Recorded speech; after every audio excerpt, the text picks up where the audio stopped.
Hello and welcome back to Year 4 of the Great Clans. I'm Nex, your local cheetah, and if you haven't seen the last 3 videos of mine, I suggest you do that as this is part of a series. Now let's get right into it with Savannah Clan. Starting with Star Clan where, sadly, Kestrel Freckle was hit by lightning. They were struck just after Webb had taken on most of the work as Medicine Cat, and I think they might have been preparing for retirement. They died early in the year and on just the third moon and left the clan in disarray, especially their mate Conquertuft. The second death is a cat you don't know yet, Atlas, who joined the clan with head damage from being hit by a monster but died of yellow cough shortly after recovering. She couldn't do very much due to her short stay, but she did form an odd bond with Whimsykid over time. She died at 98 moons old and was rebellious and a great climber. That's it for Star Clan, but for the first time in the series we now need to go to the Dark Forest where Fleet Swoop resides after dying of a heart attack at 186 moons old. She was put in the Dark Forest for the act of murdering Chestnut Hiss. Since then she has felt regret for her actions, but so far has done nothing else. That is it for the deaths this year, so on to the living, starting with Windstar as usual. Windstar has felt a lot of grief this year. His close friend and Medicine Cat died, they lost the cat to Yellow Cough and Fleet Swoop's death. He mourned for a long time for both Kestrel Freckle and Fleet Swoop, feeling sad about his former mate's death despite what she's done. He also lost a life to a dog recently during a stroll and is really hoping for a sign from Star Clan to tell him what he's supposed to do now. Crooked Flare has been doing a lot better than his leader this year. He finally got used to the collar, accepting that he stuck with it and moving on. He returned a few kids from Jungle Clan that snuck out to the border with Curlflood and has been generally feeling happy despite the grief for Kestrel Freckle the whole clan felt for so long. Next up is a new Medicine Cat that Windstar tracked down and asked to join after Kestrel Freckle left the clan one Medcat short. Her name is Hollyhock and she's a confident, great storyteller and a fast runner. Hollyhock used to be a wandering loner who helped out any cats she could with her knowledge of herbs. Webb told Windstar about her, who decided to go ask for help. It took the clan nearly 4 moons to find her, but they did and she agreed to join the clan. She's been taking good care of everyone alongside Webb and is happy she decided to join the clan. Speaking of Webb, he is now 29 moons old and lost his friend/mentor. He thinks a lot about the cats he helped before joining the clan and often tries to help everyone out when they're pushing themselves too far. After Kestrel Freckle's death, a pest immediately got into the herb storage, eradicating the whole thing and leaving Webb at a loss until he heard the voice of Kestrel Freckle telling him about a loader healer wandering by the borders. That's how he found out about Hollyhock. Aside from that, he got a small earache for a bit, but that's it. Moving on to the warriors, we start with Conquertuft, who never stopped grieving her mate and ended up with lasting grief. Over the years, she's had a list of complaints for Windstar. She also received an omen from Kestrel Freckle that left her sobbing outside camp until someone found her. So far no cat knows what that omen was, as Conquertuft refused to disclose anything. She also slipped and dislocated one of her legs in the process. The next cat is Patches Splash, who is now 95 moons old. Patches Splash too grieved heavily over Kestrel Freckle, as did the whole clan, but decided to push past it to do good. He warned Jungle Clan of a badger on their territory, making a den, and improved the clan's relationship with each other in the process. So far, that's it. Moving on to the now 79 moon old Petal Dusk, Vim grieved like everyone else, but mostly just sat back and relaxed this year. Something seemed to have settled in Vi after her daughter's murderous death, even if Vi didn't know it was Fleet Swoop who killed Chestnut Hiss. Silverbat has watched the clan closely this year, and after seeing Kestrel Freckle's death firsthand, and then hear Windstar had lost a life to a dog, started contemplating what to do to protect the clan better. He started training in the Dark Forest to do so. Trained only by the shadows of cats long forgotten, as Fleet Swoop, the only other cat in the Dark Forest, has no idea Silverbat is there too sometimes. Curlflood is now 36 moons old and has trained her first apprentice. She also helped Crooked Flare bring back the Jungle Clan kids that snuck out. She passed down her nervosity to her apprentice and taught her to be more intuitive with her insight. She was also scarred by a torn pelt after her long fur got stuck in the brambles. Birch Swipe and Mothpaw, now named Mothclaw, are next. Birch Swipe helped Mothclaw become more playful and has taken that to heart herself, deciding not to dwell on the deaths this year too much and instead be happy her family has increased and she successfully trained Mothclaw, who became an incredible runner. Mothclaw himself was honored for his determination and proved that honor by scaring off a fox kid from prey by himself. Moving on to Clovernip and Coniferbright, who are now 31 moons old. While Clovernip had not done much this year, his sister had quite the eventful winter, having both been in an encounter with a badger by himself and chased off a maned wolf that somehow got into the territory in the 3 moons of Leafbear. She's been quite confident with it as well, gloating about the 2 fights to everyone, especially her brother. Woolpaw is next. He was named Vole Lily for his compassion and for a time during his apprenticeship was not allowed to leave camp by himself. Vole Lily is childish but a formidable fighter. He's taken charge of several patrols despite his age and done surprisingly well. Taking care of the kids has also been a job he loved to take on, and as you might see, he decided to wear herbs in his pelt. Whimsy Kid graduated at 12 moons, becoming nervous yet intuitive and a lore keeper. She was named Whimsy Clash for her prudence and was Curlflood's apprentice. Actually, she was the one who asked Curlflood to become her mentor, or more like she spoke up during her ceremony and said Curlflood would be her mentor. She was a little arrogant during her apprentice time. Whimsy Clash was also quite the handful as a kid, bothering Hollyhock during work and repeating hello to Atlas constantly until she finally said it back. She got lost on patrol once too, but came back unharmed. Whimsy Clash has 2 long strands of fur that she twists and then binds with pieces of grass down her shoulders. She was told her birth mother had them too and keeps them like that in memory of her. To the elders of the clan, we now have only Whirlbush and Navia. Whirlbush has been continuing her calm streak for the most part, having only gotten seasonal depression for a bit and dislocated a joint this year. Navia, on the other hand, just straight up subluxated a joint and is now left with constant joint pain after it healed. Me too, Navia, me too. Moving on to the nursery, where we first have Twilight Tail and Lemonback with their 5 adopted kids: Warbler Kid, Tumble Kid, Sky Kid, Pale Kid, and Feather Kid. This year has been a little stressful for Twilight Tail, as not only was he the one who found Atlas injured by the Thunderpath and was rejected by Lemonback once out of panic, he also found out about Fleet Swoop being a murderer. He's been very jumpy since then, but luckily also had some good experiences this year, like adopting 5 kids with Lemonback, and the 2 of them going out on a romantic walk. Lemonback didn't have a much calmer year. First, Chestnut Hiss accidentally entered his dream, which opened a whole can of grieving worms. Then he got a face full of skunk on a patrol, and now he has to care for 5 kids. Good luck with that, you 2, and he also disappointed a joint while sleeping. So, moving on to the kids. They are currently only a moon old, but they already have a load of personality, surprisingly. First we have Warbler Kid, a fearless little Tom who loves splashing in puddles. Tumble Kid, a hairless little polite kitten that somehow snuck into the litter of furred cats. Sky Kid, an unruly lover of stories. Pale Kid, a bullying playfighter, and Feather Kid, an attention-seeking lover of stories. They definitely got some interesting genes, as both Feather Kid and Sky Kid inherited a sort of feathery bobtail, and Tumble and Pale both have mohawk backs.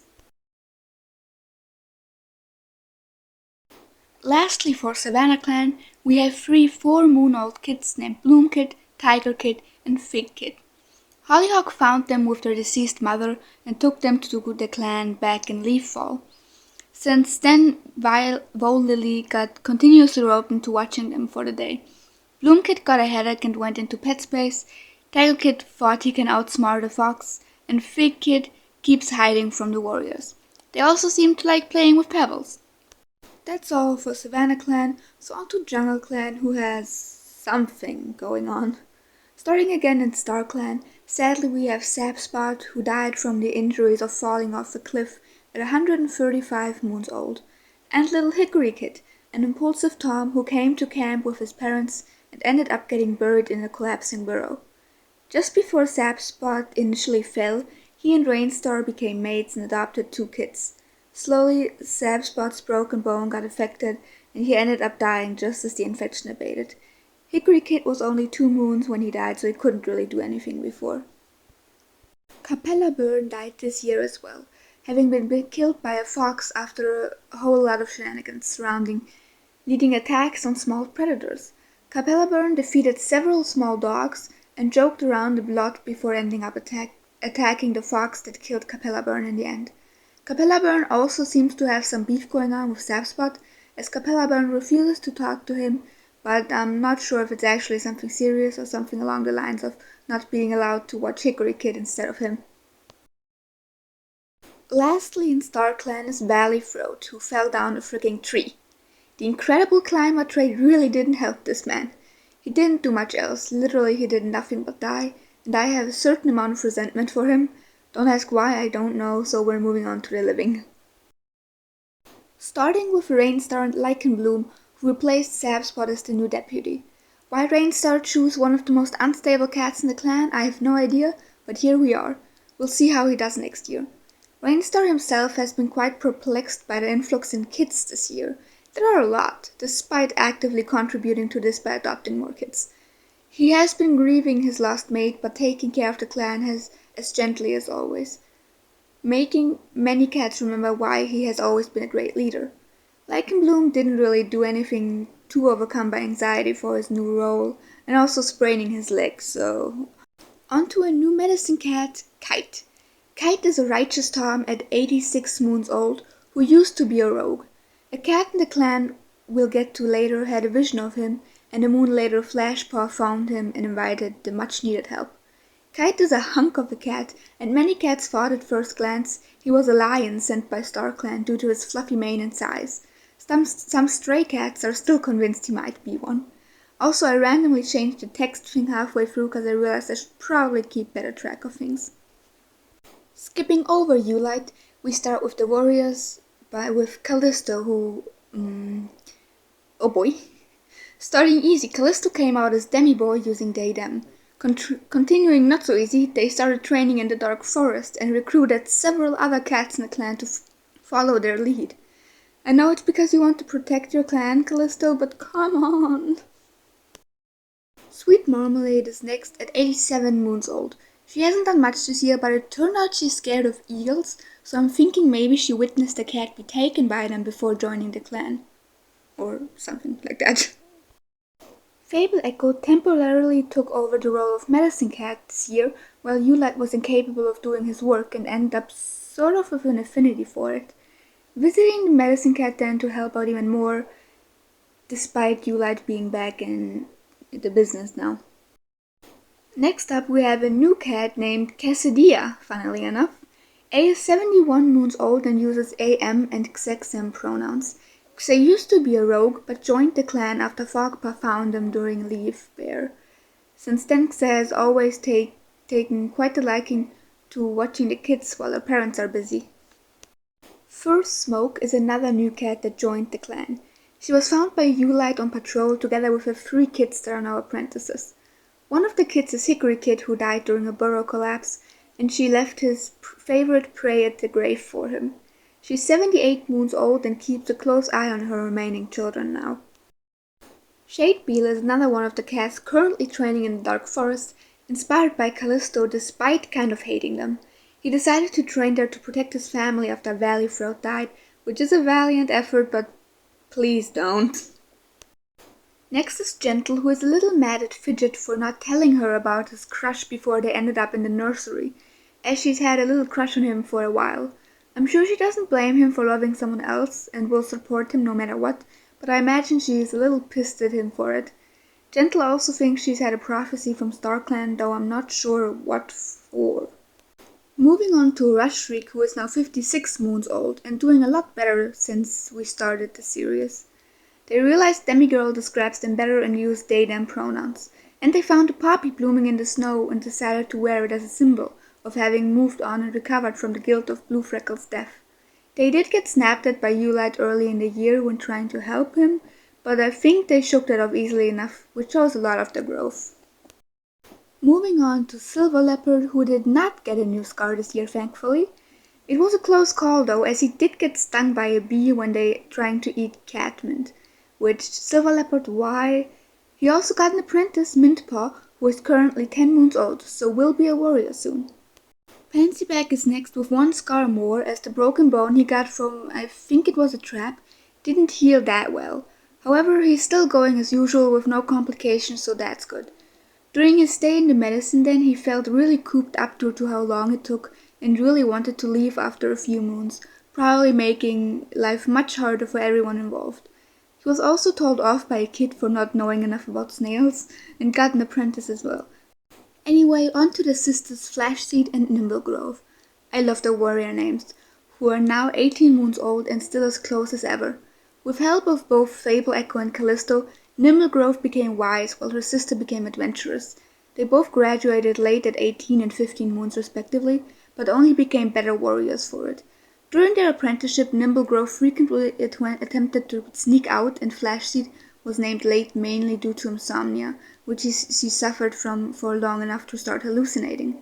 She even ran headfirst into a tree after hallucinating a squirrel, but finally got some sleep the next moon. Flashseed was named for her gallantry, and Nimblegrove, whose apprenticeship was just as exciting as she too started training in the Dark Forest, was named for her dignity. So far, Flashseed has no idea about Nimblegrove's training, and I'm honestly curious to see how it works itself out. On to their brother Fogpaw, who was named Fog Thunder for his dauntlessness and valor, which I love.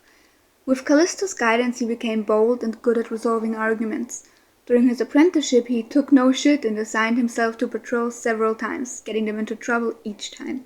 They even got skunked once. He chased off a rogue just before, and I think that's what he was named for. Next up are two new apprentices, the 10-moon-old Snapdragon-Paw and Mint-Paw. The two of them are twins, with the only difference being Snapdragon's paw had Terracomia. They were the kids that Sapspot and Rainstar adopted just before Sapspot died, and Snapdragon Paw has a liking for hunting bugs that she developed as a kid, and they are apprenticed under Shade Beetle and Silver Leopard respectively. On to the last two apprentices, we have Gorsepaw and Slumberpaw. They are apprenticed under Pansyback and Rainstar and First Smoke's children. When their brother Hickory Kid died, the two grieved heavily, Slumberpaw begging StarClan to bring him back while Gorsepaw promised to never forget him. In turn, Hickory Kid watches over the two. In better turn for events, Gorse Kid discovered one day she had a tail, and Slumber Kid had visions of Kite before the healer joined. What is it with the apprentices prophesizing Medcat arrivals?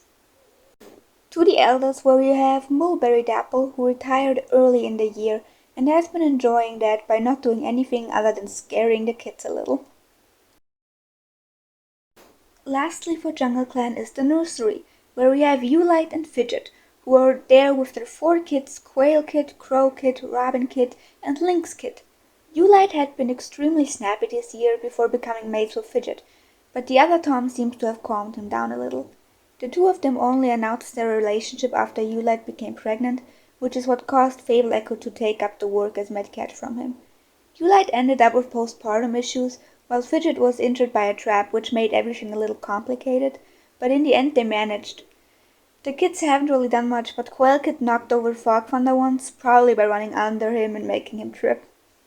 But that's all for Jungle Clan, so on to Mountain Clan. Starting in Star Clan with Sunhorn, who was killed by a dog after following the scent of a trespassing cat. During this year, Sunhorn started a prank war with Pawn Spots, but sadly didn't get to do much else this year before dying on patrol. Next up is Boneflight, who died to red cough after a pretty bad year. She broke her bone on a patrol that got hit with a big wave on a river, and after a while, despite Tree Flick's best attempt, it got infected. Around the same time the red cough started setting in. She knew it was time by that point and died 2 moons later. Sparrow Stripe is up next. Sparrow Stripe was in fact murdered by Leopard Dew. Yeah, shocking, I know, but honestly though, why? Leopard Dew lured him to a frozen pond where he fell in and drowned. During this year, Sparrow Stripe lectured Icicle Paw, which did not end as intended, with Icicle just leaving in the middle. He also rescued a whole patrol of 5 from the river, somehow, and was leaping from boulder to boulder happily afterwards. Sadly, the next death is Flystream, who froze to death in a snowstorm. His broken bone healed on the first moon of the year, leaving his hind leg scarred, but otherwise unaffected. He found an abandoned kit, bringing her back to camp, and adopted a litter of 6 just before he died. His tail was also briefly injured by a dog. The last deaths this year are sadly Creekfur and several kits, 2 of which were Flystreams. Creekfur was named for her vigilance and became insecure but a great speaker, before dying on a cold night by freezing in her nest. This year Creekfur developed chronic insomnia, which caused her to lose sight of reality for quite a while before dying. The kits are Hairkit and Pikekit, Flystreams 2, and Moonkit and Bucket, 2 of the former loners who joined the clan. All of them other than Bucket were killed by a fox that probably found its way into the nursery, while Bucket was simply too weak to survive the winter. Otherwise, there really isn't much to say about the little ones, so on to our first detour to the dark forest, where Snipbeak now resides. I told you I had a bad feeling about him. Not just is he in the dark forest because he trained there when he died, but he also caught a sick rabbit and poisoned himself, Boneflight, a kit, and Murkdrop. The game says he starved to death, but I get the feeling he was actually dragged into the dark forest by his own hate while training. So that's what I'm gonna say. He's been scheming and watching Shard Pond with malice, so I'm kinda scared of what will happen next. Now finally onto the living, we skip over Tornstar, who's in the nursery, and go straight to the new deputy, Rainsnout. Rainsnout surprisingly did not do much this year. Stag couldn't get sleep early in the year and asked StarClan for guidance, and later on worked Stag's self into a panic attack after being elected as the new deputy. Stag was also injured by the fox that broke into the nursery, hence the new scar, and became mates with Snapdragon Silk. On to the medicine cat then, where we first have Shard Pond with 1 nuisance less after Snipbeak died, and a newly named Treeflick. Treeflick was named for his friendliness and was the one who attempted to heal Boneflight. I think he currently blames himself a little for her death, but knows to move on as death is part of the job. Treeflick also found a lone queen in winter and brought her and their kids back to camp, 2 of which were Moonkit and Bucket. Other than that, Shard Pond has found some more kids, who are currently still newborns and being raised by the clan as a whole. Next is Murkdrop, who has done literally nothing. They got poisoned once, but that's literally it. So on to the Mumble narrative, who are really not having a good time. On the first note though, Mumblestone has decided to go by she/her now, so that's that. But anyway, the narrative is currently grief-stricken from all the death and also paranoid from it. They were hit especially hard by Sparrowstripe's death, and they haven't really had anything good going for them since. Next is Spatula, who is also grief-stricken but hasn't done anything other than look out for the kids every now and then. So moving on to Leopardudish little shit, who is happy in a relationship with Pawnspots. Leopardu finished training Whirlpaw this year and yowled in pride as his fox kid was named. He and Pawnspots also adopted a single kid named Downkit, but that's about it. Next up is Rabbitfeather. Rabbitfeather has not done anything this year, but he feels ill at all the death, including his sibling, and was given an apprentice. Huge vibe difference, I know. He also found a loner named Weasel, and that's all. So on to the remaining siblings, Scorchwillow and Scalier. Starting with Scorchwillow, who is currently experiencing seasonal depression, who has done nothing this year. Scalier, on the other hand, has done a lot. First of all, he recovered from head damage and realized he doesn't react to sensation the same anymore, aka he got sensory processing disorder from the injury. Scalier has been struggling a lot, being unable to hear his clanmates properly, getting burnt out, and getting migraines. I hope he feels better this next year. Up next are Sunspot and Snapdragon Silk. Snapdragon Silk has, like said, become mates with Rainsnout recently. At first he was rejected by Rainsnout out of panic, but they worked out in the end. He also got scraped up in the patrol that got caught in the river after Sunspot hesitated to call out a warning. In that same patrol, Sunspot, who was caught as well, broke their jaw against the rocks, but were luckily not scarred or worse. Conquer Honey is now 29 moons old and recently goaded a patrol to watch 2 goats fight. He also got his ear torn by the fox, but not much else. Next up is Nutfeather, who adopted 2 kids, who are now apprentices, and nothing else. Man, this is getting repetitive, isn't it? Warblerback is next with a new scar.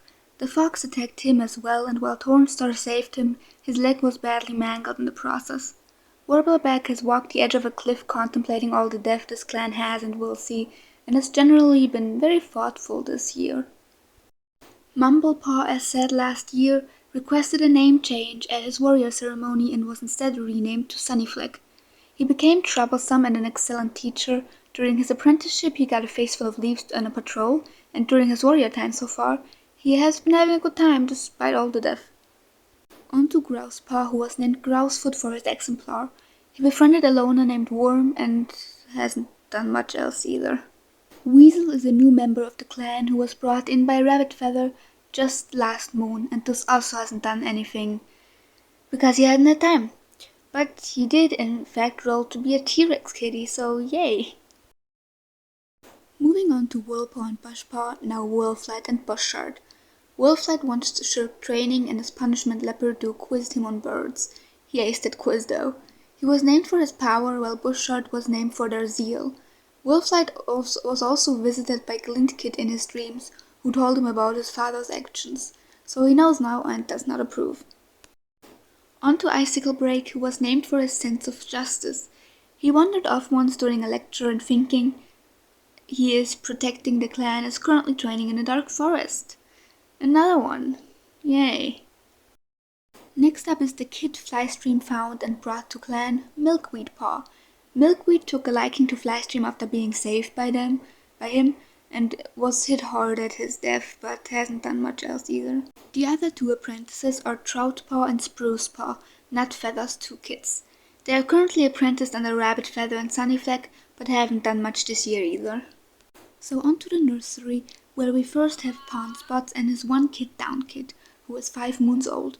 Pawnspots is absolutely the kind of parent to pick up their kid no matter how old, and Downkit will just have to be grumpily dragged around. Pawnspots had White Cough for a bit, but otherwise did nothing. Anyway, to Tornstar with his 4 remaining kids. Summit Kid, Heather Kid, Rainbow Kid, and Serpent Kid. Tornstar dreams have been haunted by loved ones since the winter, but now that he has so much to focus on, he can't help but make mistakes. So far he's given most of the power to Rainsnout, and honestly I think he's considering retirement soon. Next up is another new face, Icy Spots, with her 3 kids, Cosmos Kid, Sunny Kid, and Shard Kid. Moon Kid and Bug Kid were hers too. She was found by Treeflick 3 moons ago, and only watched over her kids since. Lastly, we have 3 newborns that were found by Shard Pond, Sneeze Kid, Avalanche Kid, and Fickle Kid. But that's all for year 4. I hope you enjoyed and don't mind my repetitiveness or sudden stops. I'm not very good at this. Also, little announcement, but I'm taking a break from the series, so the next year will come out somewhere between 1 to 3 months later than usual. Thank you for watching and goodbye.